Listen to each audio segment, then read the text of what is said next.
വാങ്ങിക്കേ. എവിടെ പോവാ നമ്മള്? എന്നാ പപ്പ വാങ്ങിക്കുമ്പോ ഞങ്ങൾ അമ്പലത്തിൽ പോവാണ്. എവിടെ പോവാണ്? ഇങ്ങോട്ട് നോക്കടാ. നമ്മളെവിടെ പോവാ? അമ്പലത്തിൽ പോവാ. എന്നെ വാങ്ങിക്കാൻ അപ്പൂപ്പ് നോക്കും നമ്മളെ. പിന്നെ എന്നാകും? പൊട്ടായി വാങ്ങിക്കും. നമുക്ക് പിന്നെ പൊട്ടായി എന്നുള്ള ഒറ്റ ചിന്തയുള്ളൂ അല്ലേ പൊന്നോ? കുറച്ച് ദിവസമായി അമ്പലത്തിലൊക്കെ ഒന്ന് പോകണമെന്ന് ഓർത്തിട്ടെ. ഇന്നാണെങ്കിൽ അവധിയും കൂടെ കിട്ടിയപ്പോൾ പിന്നൊന്നും നോക്കിയില്ല. ഞാനും ചേട്ടയും കുഞ്ഞാത്തും സുമ്പുടും കൂടെ അമ്പലത്തിലേക്ക് പോകാമെന്ന് വിചാരിച്ചു. അപ്പം ഞങ്ങൾ ആദ്യം ഓർത്തു കട്ടപ്പന അമ്പലത്തിലൊക്കെ പോയാലെന്നൊക്കെ പ്ലാൻ ഉണ്ടായിരുന്നു. എന്നിട്ട് പിന്നെ പറഞ്ഞെങ്കിൽ കല്യാണത്തിൻ്റെ അങ്ങ് പോയേക്കാമെന്ന് വിചാരിച്ചു. അപ്പോൾ സമയമൊക്കെ ഒരു 4 മണി ആയിട്ടുണ്ടായിരുന്നുള്ളൂ. അതുകൊണ്ട് നമ്മൾ ഓർത്തു അങ്ങോട്ട് പോയേക്കാമെന്ന്. അപ്പോൾ നമ്മൾ നേരത്തെ 2 തവണ പോയിട്ടുണ്ട്. എന്നാലും നമ്മൾ അമ്പലത്തിൻ്റെ ഇപ്പുറത്തൊക്കെ കുറച്ച് കാണാനൊക്കെ ഉണ്ട്. അതുകൊണ്ട് ഞങ്ങൾ വിചാരിച്ചു അങ്ങോട്ട് തന്നെ അങ്ങ് പോയേക്കാമെന്ന്. അപ്പോൾ അവിടെ ചെല്ലുമ്പോഴാണ് നമുക്ക് വീഡിയോ ഒക്കെ കിട്ടുകയും ചെയ്യും. കുഞ്ഞാത്തിൻ്റെ കുറച്ച് റീൽസൊക്കെ എടുക്കാനും ഉണ്ടായിരുന്നു. അതുകൊണ്ട് ഞങ്ങൾ അങ്ങോട്ട് പോയി. അവിടെ ചെന്നപ്പോഴത്തേക്ക് കറക്റ്റ് സമയമായിരുന്നു കേട്ടോ. അതാ ഈ കാണുന്ന കാഴ്ചയൊക്കെ നല്ല അടിപൊളിയായിരുന്നു. അങ്ങോട്ട് ചെല്ലും തോറുമേ കാഴ്ചകളൊക്കെ കൂടിക്കൂടി വന്നു. അപ്പോൾ വീഡിയോ സ്കിപ്പ് ചെയ്യാതെ എല്ലാവരും കാണണേ. ഒരുപാട് കാഴ്ചകൾ കാണാനുണ്ട്. നല്ല അടിപൊളി വ്യൂ ആണ്. അപ്പോൾ എന്തെങ്കിലും വീഡിയോ ഒക്കെ എടുക്കാനുള്ളവരോ എന്തെങ്കിലും റീൽസൊക്കെ എടുക്കാനുള്ളവരൊക്കെ ആണെങ്കിൽ അങ്ങോട്ട് പോന്നാൽ മതി. ഒരു 4 മണിയൊക്കെ ആകുമ്പോഴത്തേക്ക് പോയാലേ ആ വെയിലൊക്കെ താന്ന് നല്ല രസമായിട്ട് കിടക്കുന്നൊരു സമയമാണ് ആ സമയം എന്ന് പറയുന്നത്. അപ്പം ഞങ്ങൾ അവിടെ ചെന്ന് കഴിഞ്ഞപ്പോഴത്തേക്ക് അമ്പലത്തിലേക്ക് ഒത്തിരി ആൾക്കാരൊന്നും ഉണ്ടായിരുന്നില്ല, വന്നുകൊണ്ടിരിക്കുന്നുള്ളൂ. പിന്നെ കുറേ ആൾക്കാരുണ്ടായിരുന്നു ഫോട്ടോ എടുക്കാനും വീഡിയോ എടുക്കാനും ഒക്കെ ആയിട്ട്. കുറേ ആൾക്കാരൊക്കെ അവിടെ തന്നെ ഉണ്ടായിരുന്നു. ഞങ്ങൾ ചെന്നിട്ട് പിന്നെ അമ്പലത്തിൽ നമ്മൾ സമയം 4 മണിയൊക്കെ ആയിട്ടുണ്ടായിരുന്നുള്ളൂ അന്നേരം അവിടെ ചെന്ന് കഴിഞ്ഞപ്പോഴത്തേക്ക്. അതുകൊണ്ട് തന്നെ ഞങ്ങൾ വിചാരിച്ചു ആദ്യം തന്നെ പോയി അപ്പുറത്ത് പോയി ഫോട്ടോ ഒക്കെ എടുത്തിട്ട് നമുക്ക് അമ്പലത്തിലേക്ക് തൊഴാൻ ഓർത്തു. 5 മണി 5:30 ആവുമല്ലോ അമ്പലമൊക്കെ തുറക്കുമ്പോഴത്തേക്ക്. അതുകൊണ്ട് ഞങ്ങൾ പിന്നെ അങ്ങോട്ടേക്ക് പോയി. സുമ്പുടും കുഞ്ഞതും ഭയങ്കര സന്തോഷമായിരുന്നു കേട്ടോ. ഓടി നടക്കാനൊക്കെ കുറേ സ്ഥലമൊക്കെ ഉണ്ടായിരുന്നു. പിന്നെ പാറകൾ, അപ്പോൾ അതിൻ്റെയൊക്കെ പുറത്തൂടെയൊക്കെ കയറി ഇറങ്ങി നടപ്പായിരുന്നു 2 പേരുടെ പരിപാടി. ഇതിന് മുമ്പ് പലതവണ പോയിട്ടുണ്ടെങ്കിലും ഇന്ന് പോയപ്പോഴത്തേക്ക് എന്നാണെന്നറിയത്തില്ല, ഭയങ്കരമായിട്ട് എനിക്ക് ഇഷ്ടപ്പെട്ടു. ഇതിന് മുമ്പ് പോയപ്പോഴത്തേക്കാണെങ്കിലും വെയിലിൻ്റെ സമയത്തൊക്കെയാണ് നമ്മൾ പോയത്. അമ്പലത്തിൽ രാവിലെയൊക്കെ പോയെന്ന് പറഞ്ഞാൽ അത്യാവശ്യം വെയിലൊക്കെ ആയി കഴിയുമ്പോഴാണ് നമ്മൾ ചെല്ലാറ്. അപ്പോൾ അതുകൊണ്ട് എന്ന് വെച്ചാൽ പാറയൊക്കെ ചൂടായി കിടക്കുകയും ഒക്കെ ആയതുകൊണ്ട് നമുക്ക് അപ്പടി ബുദ്ധിമുട്ടാവും. ഒത്തിരി നേരം ഒന്നിക്കാൻ പറ്റിയിട്ടുണ്ടാവില്ല. അതുകൊണ്ട് ഇന്ന് ഞങ്ങൾ നേരത്തെ പോയത് തന്നെ കാരണം അതാണ് കേട്ടോ. അവിടെ പോയി എല്ലാം ഒന്ന് കണ്ടു കേട്ടൊക്കെ വരാൻ ഓർത്താണ് നമ്മൾ പോയിരിക്കുന്നത്. ഇതിൻ്റെ കുറച്ചുകൂടെ അപ്പുറത്തോട്ടൊക്കെ പോയി കഴിഞ്ഞാൽ നല്ല നല്ല സ്ഥലങ്ങളാണ്. നല്ല മലകളും കുന്നുകളും ഒക്കെ ആയിട്ട് നല്ല രസമാണ് കേട്ടോ. അപ്പോൾ ഇടുക്കി ജില്ലയിൽ വരുന്നവരൊക്കെ കാണാനായിട്ട് ടൂറിസ്റ്റ് പ്ലേസ് അന്വേഷിച്ച് വരുന്നവരൊക്കെ ഈ സ്ഥലമൊക്കെ പോയി കാണാൻ നല്ല അടിപൊളി സ്ഥലമാണ് നമ്മുടെ കല്യാണത്തിന്.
ഞങ്ങൾ നേരെ അമ്പലത്തിലേക്ക് പോയി. 5:30 ആയപ്പോഴത്തേക്ക് അമ്പലം തുറന്നിട്ടുണ്ടായിരുന്നു.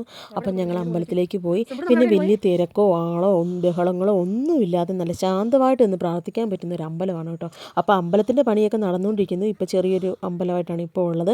അതിൻ്റെ വലിയ അമ്പലത്തിൻ്റെ പണിയൊക്കെ നടന്നുകൊണ്ടിരിക്കുന്നതേ ഉള്ളൂ. അപ്പോൾ അമ്പലത്തിൻ്റെ അപ്പുറത്തെ വശമാണ് നമ്മളിപ്പോൾ കണ്ടത് കേട്ടോ. അതായത് ഇതാണ് അമ്പലം.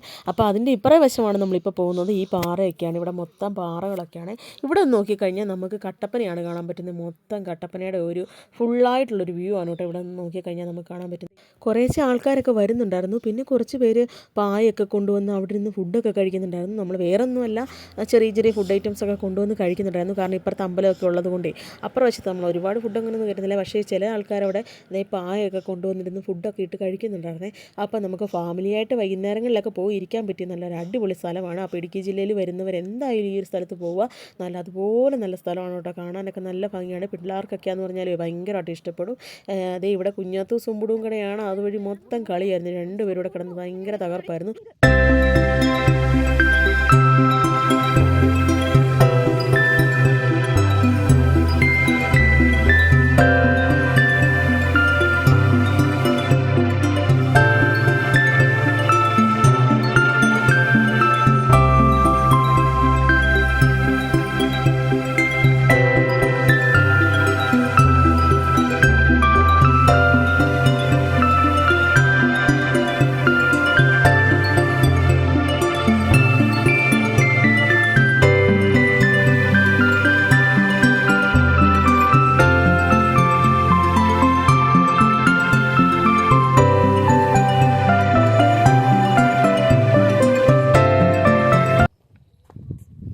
അങ്ങനെ നമ്മൾ രാത്രിയായപ്പോഴത്തേ തിരിച്ചു പോകണം. നമ്മൾ ലൈവൊക്കെ ചെയ്തിട്ടുണ്ട് കേട്ടോ. അപ്പോൾ എല്ലാവരും വീഡിയോ ഒക്കെ കാണണം. ഞങ്ങൾ ലൈവിലുണ്ടായിരുന്നു ഇപ്പം, അല്ലേ ഏട്ടേ? അപ്പോൾ നമ്മുടെ ഇന്നത്തെ വീഡിയോ ഇത്രയേ ഉള്ളൂ. Bye bye. അപ്പോൾ ഞങ്ങൾ ഇനി അടുത്ത വീഡിയോ ആയിട്ട് വരുന്നുണ്ട്. അപ്പോൾ ഞങ്ങളുടെ ആദ്യത്തെ ലൈവാണ് കേട്ടോ. എല്ലാവരും സപ്പോർട്ട് ചെയ്യുക, സബ്സ്ക്രൈബ് ചെയ്യുക. ഇത് ചെറുക്കനാണ് ഇവിടെ നിന്ന് നേരെ വീട്ടിലേക്ക് പോവാണ്, കട്ടപ്പനയ്ക്ക് പോവാണ്. അപ്പം ഇനി സന്ധ്യ ആയിട്ടോ. അതുകൊണ്ട് നല്ലതായിട്ട് മഴയൊക്കെ പെയ്യാൻ തോന്നുന്നു. ഇപ്പം തന്നെ പെയ്യുമെന്ന് തോന്നുന്നു കേട്ടോ. അപ്പോൾ നമ്മൾ ഇനി പോവാണേ. Bye bye. അപ്പോൾ എല്ലാവരും സബ്സ്ക്രൈബ് ചെയ്യുക, ലൈക്ക് ചെയ്യുക, ഷെയർ ചെയ്യുക. ഓക്കെ, അപ്പോൾ എല്ലാം പറഞ്ഞ പോലെ ബൈ ബൈ.